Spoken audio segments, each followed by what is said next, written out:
हाय बच्चों, कैसे हो? तो myself Vishnu Soni eco digital online platform पर आप लोगों का हार्दिक अभिनंदन करता हूं। जैसा कि आप लोगों ने बेटा लास्ट वीडियोस तक देखा होगा कि हम लोगों ने जेनेटिक्स के अंदर जो मेजर टर्में आई थी आप लोगों के पास टू, एक लिंकेज सहलग्नता और एक आप लोगों के क्रॉसिंग ओवर जीन विनिमय, उन दो घटनाओं को हम लोगों ने लास्ट वीडियोस तक पढ़ा था। एक हम लोगों ने क्या पढ़ा था? सहलग्नता, जिसमें लक्षणों की सम्मिलित वंशागति की बात की थी कि करेक्टर जनरेशन टू जनरेशन जाएंगे तो साथ साथ जाएंगे ना, उसकी हम लोगों ने डिटेल स्टडी कर ली थी। आफ्टर हम लोगों ने जो डिस्कस किया था बेटा वो था जीन विनिमय, इट मीन्स क्रॉसिंग ओवर, कि गुणसूत्रों पर पाए जाने वाले जो जीन हैं उनके मीन क्या होता है? हेरा फेरी, अदला बदली हो जाती है, एक्सचेंज हो जाता है। It is known as gene विनिमय, क्रॉसिंग ओवर। तो फिर एक मूवी याद आ जाती है, फिर हेरा फेरी। तो हेरा फेरी के बाद, अदला बदली के बाद हम लोग देखते थे कि नए संयोग बनते हैं, न्यू कॉम्बिनेशन प्रोड्यूस होते हैं, न्यू कॉम्बिनेशन प्रोड्यूस होते हैं, और ये न्यू कॉम्बिनेशन ही वेरिएशन यानी विभिन्नताएं हम लोग पढ़ के आए थे।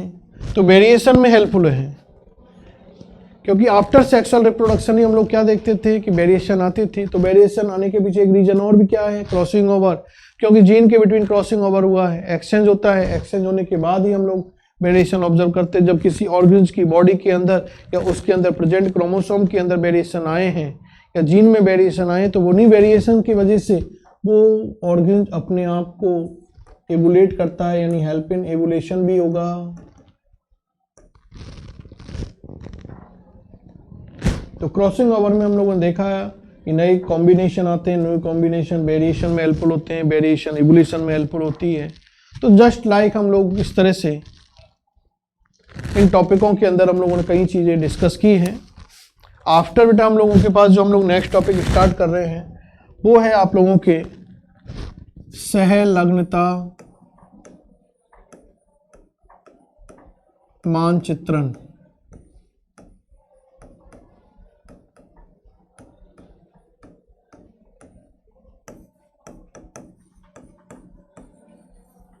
लिंकेज मैपिंग, सहलग्नता मानचित्रण। सहलग्नता जो मानचित्रण है इसको आनुवांशिक मानचित्रण, आनुवांशिक मानचित्रण जेनेटिक मैपिंग और गुणसूत्रीय मानचित्रण क्रोमोसोमल मैपिंग भी कहा जाता है। अब हम लोगों के पास क्वेश्चन आता है बेटा कि ये है क्या? सहलग्नता मानचित्रण क्या है, आनुवांशिक मानचित्रण क्या है, गुणसूत्रीय मानचित्रण क्या है? तो मानचित्रण को देखते ही आपके पास माइंड में एक नक्शा आ रहा है कि मानचित्र किसको कहते थे कि सर वो एक हम लोग बचपन में देखते थे कि नक्शा होता था, उस नक्शे में हम लोग किसी देश, किसी स्थान या आप लोगों के राज्य या किसी शहर, नदी, जो भी हम लोग XYZ बात कर रहे हैं उसके बारे में हम लोग कुछ न कुछ इंफॉर्मेशन दे सकते थे। उनके बारे में कोई ना कोई निरूपण था, कोई प्रदर्शन था। तो सेम लाइक बेटा यही बात यहाँ हम लोग करते हैं कि बात कर रहे हैं हम लोग गुणसूत्रीय मानचित्रण की। तो ये कोई गुणसूत्र होते हैं, ये क्या है? कोई गुणसूत्र हैं, और ये कौन से गुणसूत्र हैं? समजात गुणसूत्र। आपसे पूछूं तो बोलेंगे समजात गुणसूत्र, दूसरों से पूछूंगा तो वो कहेंगे सर ये दो सरल रेखाएं हैं, यही आएगा ना। अब अपन लोग इस पे देखें कि हम लोग जानते हैं कि इस पर कुछ स्थान होते हैं, और उन स्थानों पर क्या पाए जाते हैं, जीन। तो ये वो क्या है, स्थान। अपन बोलेंगे विस्थल लोकस, और दूसरा बोलेगा बिंदु, पॉइंट। फिर हम लोग कह देंगे कि ये A B C D E F G H, जो भी एक्स वाई आप लोग कंटिन्यूटी बात करें, तो ये क्या है कि सर ये क्रोमोसोम समझात जो गुणसूत्र है उसके ऊपर ए से लेकर आई तक क्या है, जीन है। हम लोग जीन बोलेंगे, वो बिंदुओं के नाम बोल देंगे कि ए से आई तक बिंदु प्रदर्शित कर रखे हैं। तो कोई ना कोई तो बात बोल के जा रहा है ना, इस चीज को देख के कोई ना कोई जो हम लोगों के पास थॉट आती है, सोच आती है निकल के, उसके बारे में कोई ना कोई इन्फॉर्मेशन तो, सूचना तो दे सकते हैं ना अपन लोग। तो बस यही बात हमारे पास यहाँ पर है कि गुणसूत्रीय मानचित्रण होता क्या है, कि गुणसूत्रीय मानचित्रण क्या है कि समजात गुणसूत्रों के ऊपर जो सहलग्न जीन पाए जाते हैं, जो लिंकेज जीन है, यदि इन लिंकेज जीन की संख्या, नंबर और इनके क्रम यानी व्यवस्था और उनके मध्य की दूरी आदि को यदि हम लोग क्या कर दें, ग्राफीय रूप से प्रदर्शित कर दें, उसका प्रदर्शन कर दें, तो उसी को क्या बोलेंगे, सहलग्नता मानचित्रण। इसी समजात गुणसूत्र के ऊपर पाए जाने वाले जीनों का या सहलग्न जीनों का ग्राफीय प्रदर्शन, इसी समजात गुणसूत्र के ऊपर पाए जाने वाले सहलग्न जीनों का ग्राफीय प्रदर्शन क्या कहलाएगा, सहलग्नता मानचित्रण। क्या बोलेंगे उसको, सहलग्नता मानचित्रण बोलेंगे। अब इस सहलग्नता मानचित्रण के अंदर हम लोग आगे बात करें बेटा कि सबसे पहले सर्वप्रथम टी.एच. मॉर्गन ने ड्रोसोफिला जो थी, उस ड्रोसोफिला का सहलग्नता मानचित्रण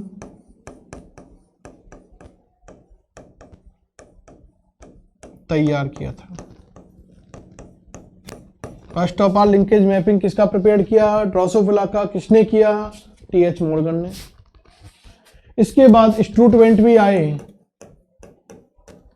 वो भी इस सहलग्नता मानचित्रण के बारे में कुछ बोल के गए, उन्होंने भी कुछ बोला था, लेकिन वो उसको अपने एक्सपेरिमेंटल फॉर्म में लेके नहीं आए,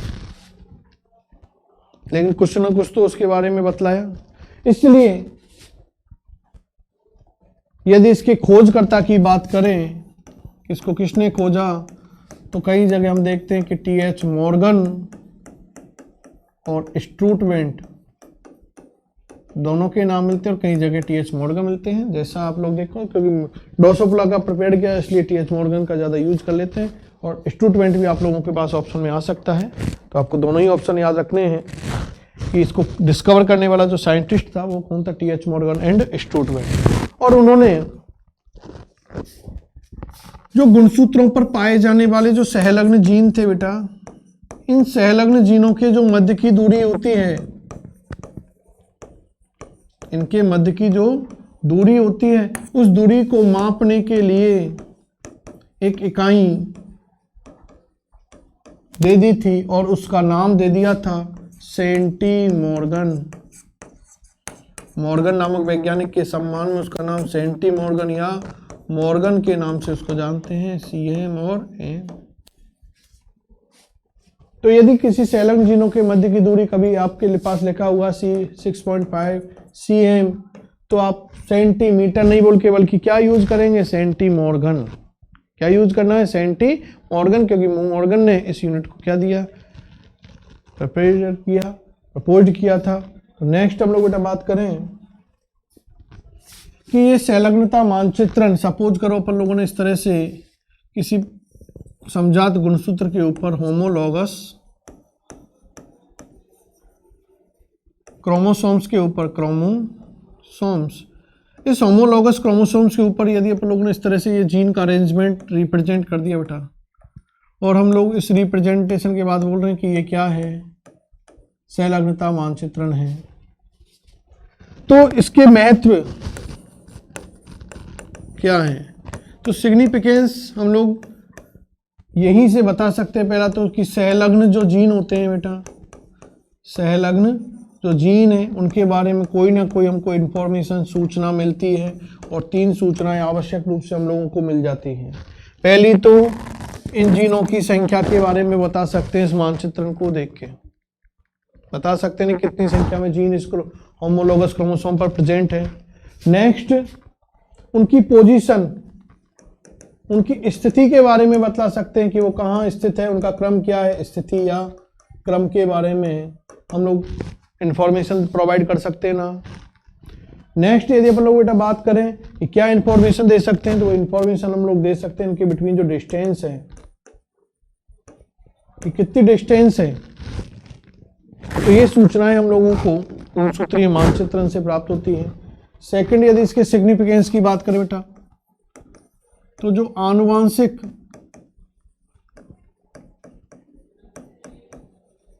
शल्य क्रिया जो होती है, तो उस आनुवांशिक शल्य क्रिया में भी ये क्या होता है, सहायक है, क्योंकि इससे हम लोग उस जो आपके जीन है लिंकेज जीन, उस लिंकेज जीन की पोजीशन बता सकते हैं, नंबर बता सकते हैं, तो वहां से यदि उसको सेपरेट करना है तो वो हम लोग इजी गोइंग कर सकते हैं।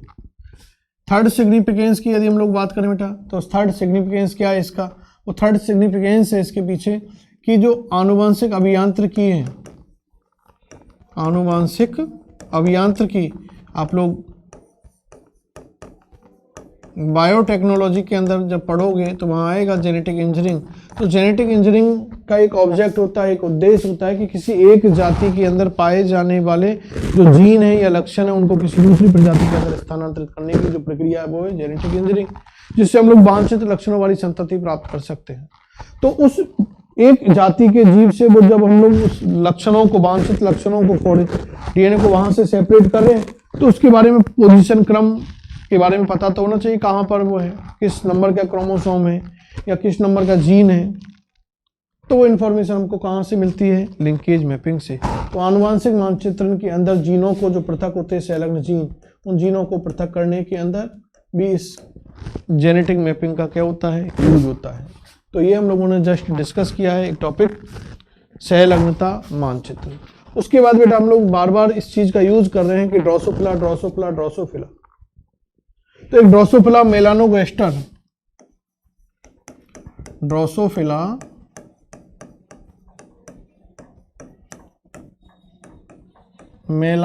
मेलानोगेस्टर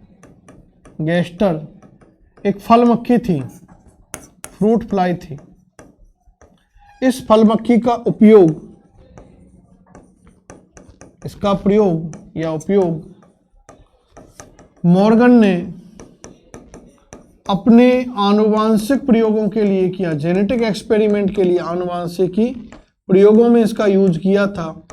तो वो यूज क्यों किया, क्या रीजन रहे कि उन रीजन से इसने ड्रोसोफिला मेलानोगेस्टर फ्रूट फ्लाई का ही सिलेक्शन किया, अदर का नहीं किया। तो वो रीजन हम लोग डिस्कस करते हैं। तो वो फर्स्ट रीजन क्या था कि एक तो जो ये फल मक्खी थी ये आकार में छोटी होती थी। आकार में कैसी थी, आकार इसका छोटा था तो कम स्थान की आवश्यकता होती है। दूसरी बात यदि करें साइज भी देखें तो 2 mm होती है।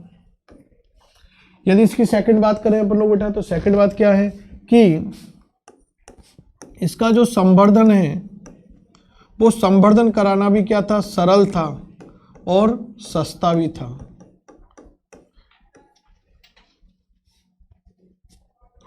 सेकंड, यदि हम लोग इसके आफ्टर बात करें बेटा नेक्स्ट, वो क्या है कि यदि इसकी हम लोग प्रोजेनी संतति प्राप्त करना चाहते नहीं, तो संतति प्राप्त करने में हम लोगों को केवल 2 वीक ही लगते थे, यानी 1 to 2 वीक हम लोग नई संतति प्राप्त कर सकते थे। तो लंबा वेट नहीं करना पड़ता।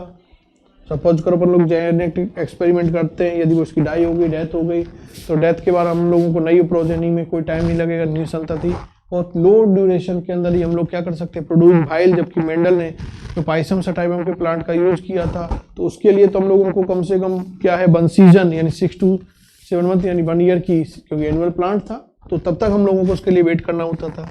नेक्स्ट रीजन जो रहा इसके पीछे, वो रीजन क्या रहा कि इसके अंदर जो सेक्स थे यानी नर और जो मादा प्राणी है, नर और मादा जो प्राणी है इसकी, उनको आसानी से पहचाना जा सकता था, आसानी से पहचान सकते थे कि कौन सी मेल बॉडी और कौन सी फीमेल बॉडी है।